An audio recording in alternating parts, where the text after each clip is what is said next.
Bigo si Lito David na mapaalis sa Senado si Senadora Grace Poe matapos ibasura ng Senate Electoral Tribunal ang kanyang inihaing reklamo laban sa Senadora.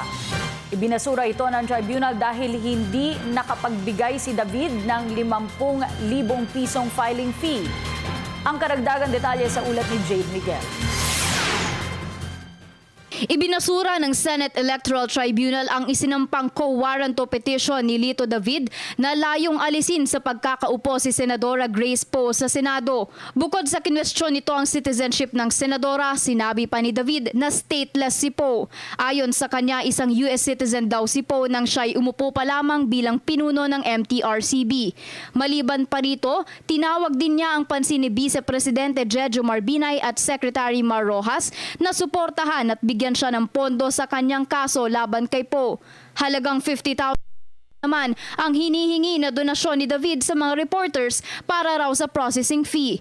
Matatandaan na tumakbo sa pagkasenador si David noong 2013 sa ilalim ng Kapatiran Party, ngunit bigo itong makakuha ng pwesto sa Senado.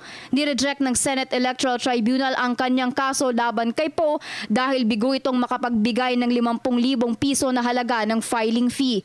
Sa kabila nito, nakatakdang magsampa pa rin daw ng 2 pang kaso si David laban kay Poe. Nauna nang iginiit ni David na hindi ito isang demolition job laban sa Senadora, lalo na't si Poe ang matunog na pangalan ngayon na posibleng tumakbo sa mas mataas na posisyon sa 2016.